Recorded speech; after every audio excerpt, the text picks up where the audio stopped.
dalam kerajaan surga. Pada malam hari ini ya Tuhan, kami mengucapkan syukur dan terima kasih oleh karena rahmat-Mu ya Tuhan dan oleh karena kasih-Mu ya Tuhan. Pada malam hari ini ya Tuhan, kosongkan hati dan pikiran kami ya Tuhan, untuk kami boleh mendengarkan firman-Mu. Sembunyikanlah hamba ya Tuhan di balik kayu salib-Mu, karena Engkaulah yang berhak berbicara atas kami ya Tuhan. Ampunkan ya Tuhan dosa dan kesalahan kami. Di dalam nama Tuhan Yesus kami berdoa dan mengucapkan syukur. Amin. Saya izin share screen sebentar. Apakah sudah terlihat? Oke. Apakah suara saya terdengar dengan jelas atau kurang jelas? Jelas. Oke, terima kasih Pak Pendeta. Baik, selamat malam bagi kita semua. Kita pertama boleh mengucapkan syukur dan terima kasih karena pada malam hari ini kita boleh berkumpul pada acara Rabu Doa malam kita. Saya melihat di sini bagi saudara-saudara dan Bapak Ibu sekalian yang on cam di dalam keadaan yang sehat-sehat tanpa kekurangan suatu apapun, dan kita boleh mengucapkan puji dan syukur karena kita boleh berkumpul bersama pada malam hari ini meskipun dari rumah kita masing-masing.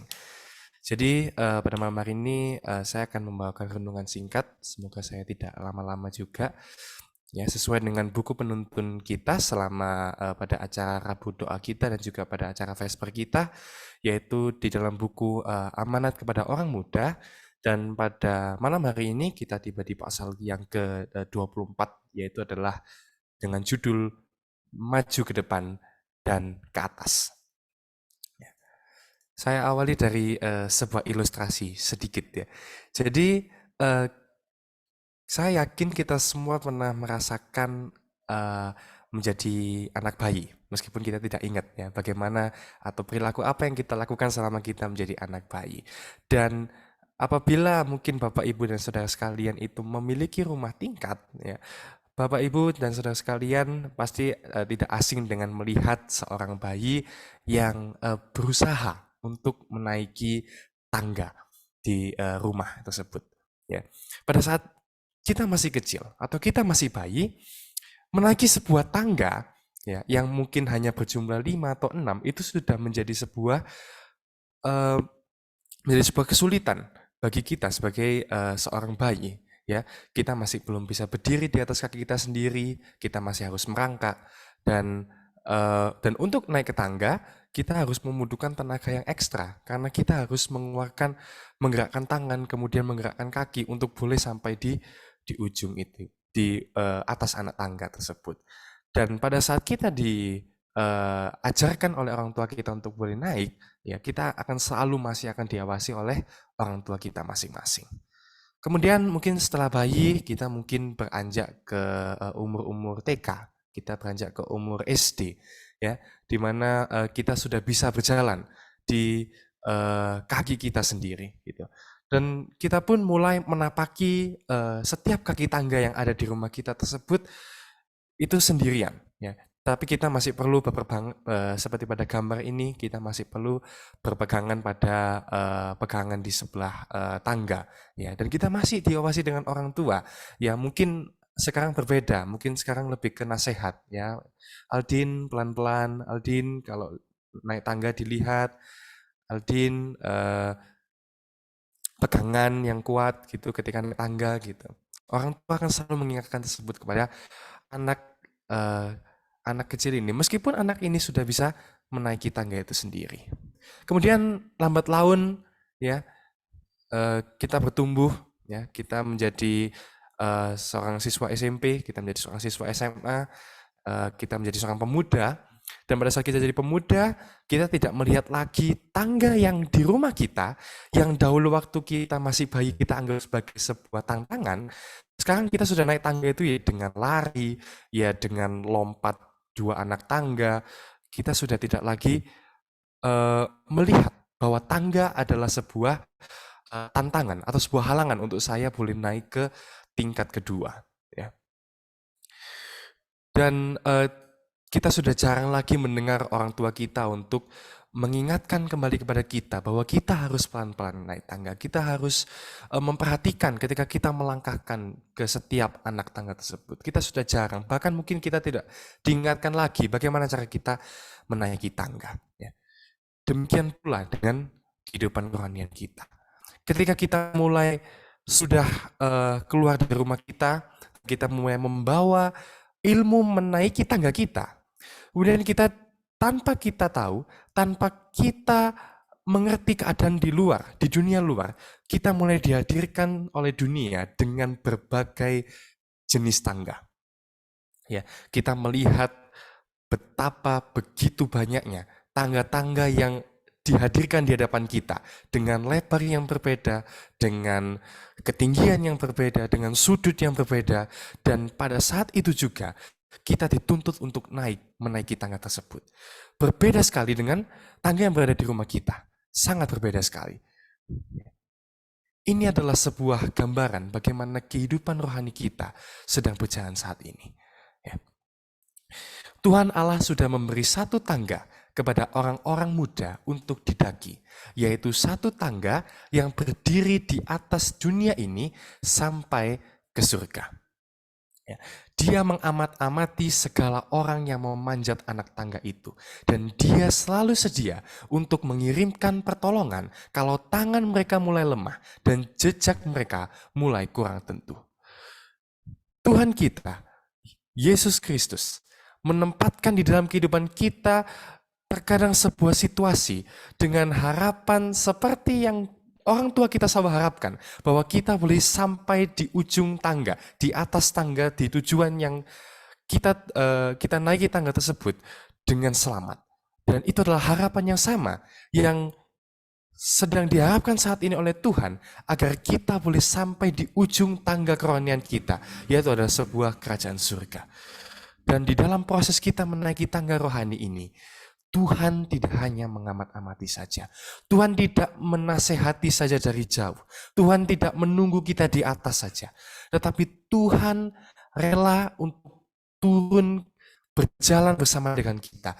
Tuhan mengajarkan bersama dengan kita bagaimana cara kita menapaki setiap kehidupan kerohanian kita. Dan di sini dikatakan bahwa Tuhan selalu sedia. Tidak ada waktu kosong bagi Tuhan untuk Tuhan meninggalkan kita. Tuhan mau agar kita boleh selamat di dalam setiap perjalanan kehidupan rohani kita, agar kita selalu berhasil di dalam setiap pergumulan kerohanian kita, agar di setiap anak tangga yang kita daki, kita boleh semakin dikuatkan, dan kita boleh menuju kepada tujuan dari tangga kerohanian kita, yaitu adalah tangga surga. Tetapi ketika kita menaiki tangga rohani kita, ketika kita di dalam proses kita untuk mengenal, untuk mendekatkan hubungan kita dengan Tuhan, ya, akan ada selalu tantangan, akan ada hal-hal yang membuat kita ingin undur, ingin turun dari tangga rohani kita. Ada hal yang membuat kita melangkahkan kaki kita ke tangga selanjutnya, itu terasa sangat berat. Setan membawa orang-orang muda ke dalam banyak pencobaan. Dia sedang mempertaruhkan kehidupan pada jiwa-jiwa mereka. Dan dia tidak biarkan satu kesempatan lalu akan memancing dan menjatuhkan mereka. Pada saat kita menaiki tangga kehidupan kerohanian kita, kita akan selalu dihadapkan dengan usaha-usaha setan. Setan berusaha dengan keras agar kita kehilangan tekad, agar kita takut untuk kita boleh dekat kepada Tuhan. Ya. Setan selalu berusaha untuk menekankan kepada kita, ya, bahwa keadaan kita saat ini, keadaan kita yang berdosa saat ini tidak mungkin untuk kita boleh menapaki tangga kehidupan kerohanian kita menuju kesempurnaan rohani. Setan selalu menekankan kita, setan selalu menarik kita untuk undur dari perjuangan kita untuk boleh mendekatkan diri kepada Tuhan. Tetapi kiranya kita boleh jangan jatuh ke dalam perangkap setan ini. Karena kenapa? Karena Tuhan Allah tidak biarkan kita bertempur dengan tiada pertolongan dalam peperangan kita melawan si penggoda. Karena kenapa? Karena kita memiliki penolong yang maha kuasa. Ketika setan berusaha untuk menarik kita, ketika setan berusaha untuk menghentikan langkah kita dalam menapaki setiap tangga rohani kita, ketika kita berusaha mendekatkan diri kita kepada Tuhan, kemudian kita menghadapi godaan setan, di situ Tuhan sudah siap untuk menolong kita. Di situ Tuhan sudah siap untuk bertempur dengan kita.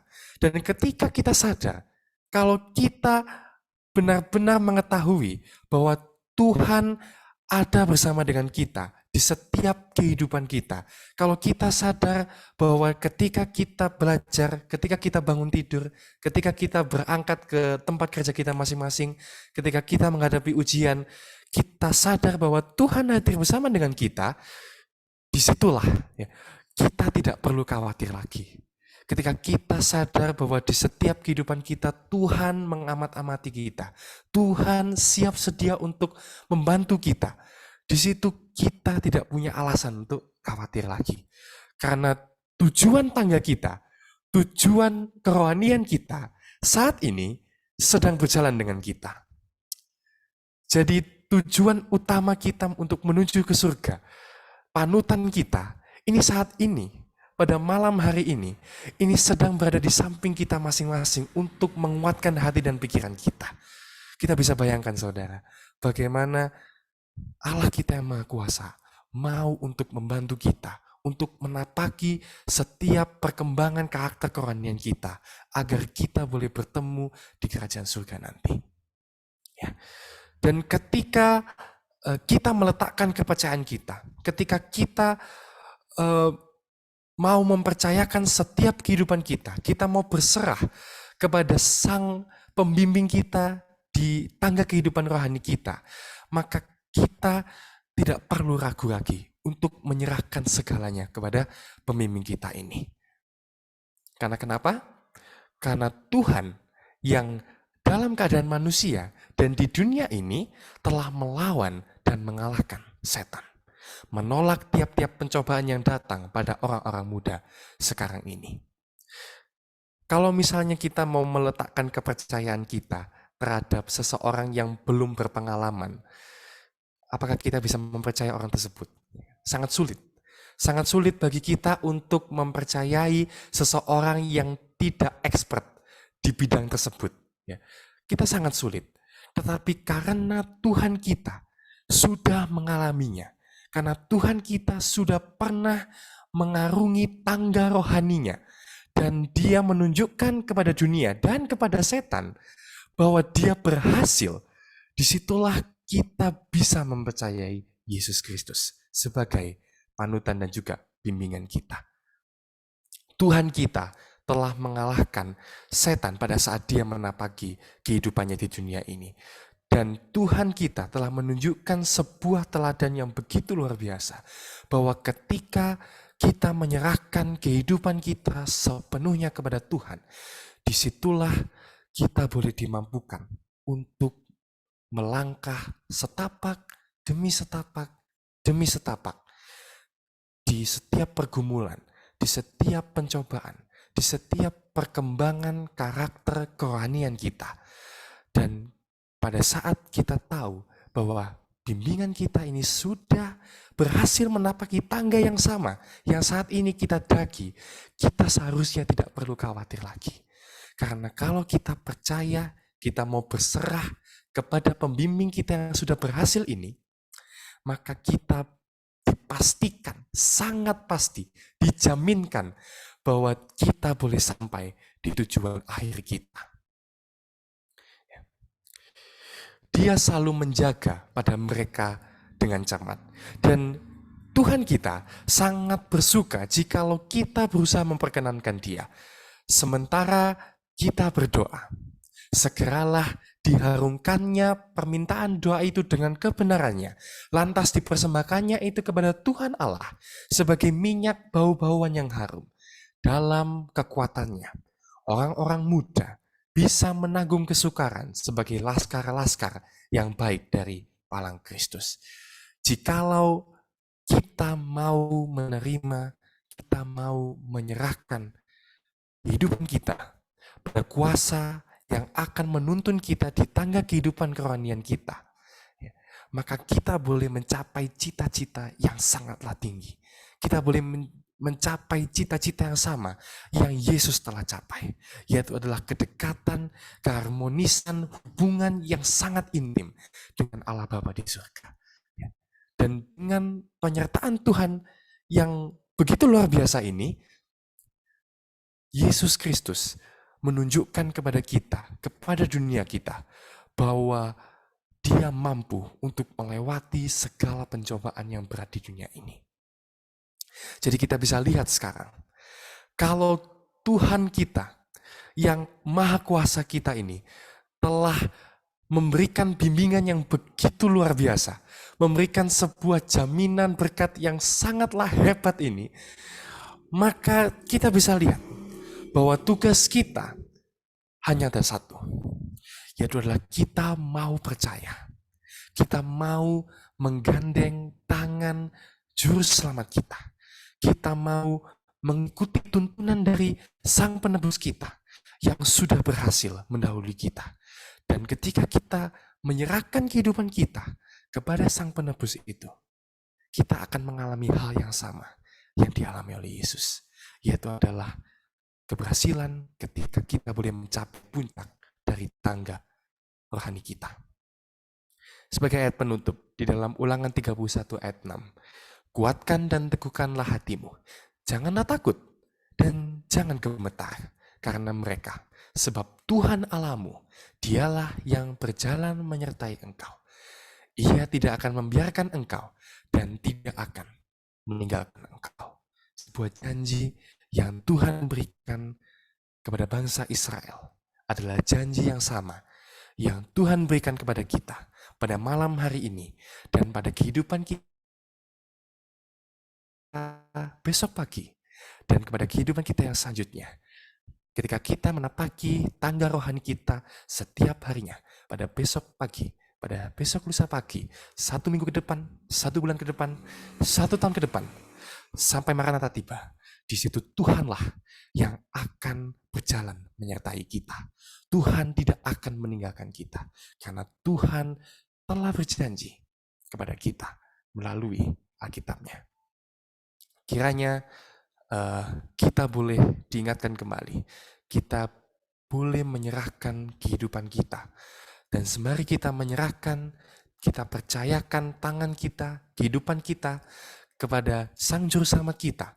Ketika kita menjalani, menapaki kehidupan tangga rohani kita, kita boleh dengan sekuat tenaga mendaki satu demi satu, setapak demi setapak, tangga rohani kita, di mana di ujung tangga tersebut, kita bisa tahu bersama, ketika kita sampai di ujung tangga kerohanian tersebut, kita boleh bertemu dengan sahabat kita bertemu dengan rekan kita bertemu dengan keluarga yang kita kasihi, dan yang paling terutama, kita boleh bertemu, kita boleh disampaikan, kita boleh berjumpa muka dengan muka nanti, bersama dengan penebus, juru selamat, sahabat kita, yang menuntun sepanjang perjalanan kehidupan kita, Yesus Kristus, pada saat Maranatha tiba nanti. Kiranya Tuhan memberkati kita. Amin.